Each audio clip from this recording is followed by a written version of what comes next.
Hello अस्सलाम वालेकुम guys, welcome to our new video. So guys, जैसा कि आपको पता है आज का हमारा टॉपिक आइन्स है। जिन्होंने कल की वीडियो देखी, आई होप सो उनको टॉपिक समझ में आ गया होगा। बच्चों, मेरी कोशिश यही होती है कि मैं इजी से इजी नोट्स आपके लिए अरेंज करूं, बनाऊं, ताकि आपको इजीली केमिस्ट्री का टॉपिक समझ आ सके। तो आज का टॉपिक शुरू करते हैं, लेकिन टॉपिक शुरू करने से पहले like, subscribe and don't forget the press the bell icon. तो आइए आज का टॉपिक शुरू करते हैं आइंस। तो बेसिकली सबसे पहले हम आइंस की बेसिक डेफिनेशन देख लेते हैं। एन एटम और group of atom having net charge, यानी कि एटम के ऊपर कोई भी चार्ज आ जाए तो वो आइन बन जाता है, आइन कहलाता है। ठीक है, आइन की फॉर्मेशन कुछ इस तरह है कि जी, एन एटम गेन और लूज़ इलेक्ट्रॉन। जब कोई एटम गेन और लूज़ करता है इलेक्ट्रॉन को तो आइन हमारे पास बन जाता है। ठीक है, अब आइंस के आगे फर्दर टू टाइप्स हैं। एक है जी पॉजिटिव आइन, एक है जी हमारे पास नेगेटिव आइन। जो पॉजिटिव आइन है ना, उसको हम कहते हैं केटाइन, और जो नेगेटिव आइन है उसको हम कहते हैं जी एनाइन। ठीक हो गया। अब केटाइन की अगर हम बात करें तो केटाइन कुछ यूँ है कि जी, एन एटम और group of atom having net positive charge. ठीक है, having net positive charge is called cation. अब पॉजिटिव चार्ज की एग्जांपल्स है हमारे पास कैल्शियम Ca2+H+। ठीक है, तो ये सिंपल सी केटाइन आपको आई होप तो समझ आ गई होगी। अब बारी है जी एनाइन की। एनाइन क्या है? एनाइन है जी एन एटम और group of atom having negative charge, negative charge. ठीक है, इज कॉल्ड एनाइन। इसकी एग्जांपल्स में आप लिख सकते हैं Cl नेगेटिव, OH नेगेटिव। ठीक है, अब आपने ना इस बेसिक स्ट्रक्चर को ज़रा समझना है। बहुत ही ईजी सी इस आइन की स्टोरी है जी। आइन बेसिकली है क्या? एटम और group of atom having net charge, यानी कि कोई भी चार्ज अगर आ जाए तो वो आइन बन जाता है।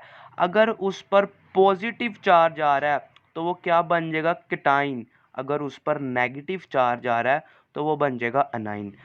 ठीक हो गया बच्चों, ये तो इतना से समझ आ गया होगा। अब केटाइन और एनाइन की कहानी क्या है, यानी कि इसकी फॉर्मेशन क्या है? आइए अब इसकी फॉर्मेशन पर ज़रा एक नज़र डाल लेते हैं। When an atom or group of atom lose their electron, then positive ion is formed। यानी कि एटम जब इलेक्ट्रॉन लूज करेगा तो हमारे पास पॉजिटिव आयन बन जाएगा।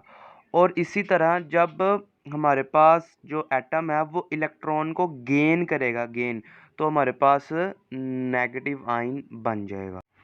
तो आप ये समझने के लिए एनायन की एग्जांपल देख लें। वैसे ही इतनी इंपॉर्टेंट नहीं है, लेकिन मैंने आपको समझाने के लिए लिखी है कि Cl नेगेटिव प्लस ये, यानी कि ये नेगेटिव आयन एंड पे हमारे पास बन रहा है। ठीक है, ये आप देख लें। वैसे मैंने आपको समझाने के लिए लिखी है, अगर आप ये इस टॉपिक में नहीं भी लिखेंगे तो काम चल जाएगा। लेकिन अभी आगे आप देखिए, मैंने नोट की हेडिंग दी हुई है जो कि बहुत ही इंपॉर्टेंट इन्फॉर्मेशन आपके लिए। अब ये जो फॉर्मेशन ऑफ केटाइन है ना, केटाइन यानी कि पॉजिटिव आयन, ये एंडोथर्मिक कहलाता है। एंडोथर्मिक प्रोसेस का इसका दूसरा नाम है। जबकि जो फॉर्मेशन ऑफ एनाइन है ना, यानी कि जो नेगेटिव आयन है, वो एक्सोथर्मिक है। ठीक है, ये आपको MCQs आ सकता है। तो अब आगे एक बहुत ही इंपॉर्टेंट शॉर्ट क्वेश्चन है जो बहुत दफ़ा बोर्ड में आ चुका है।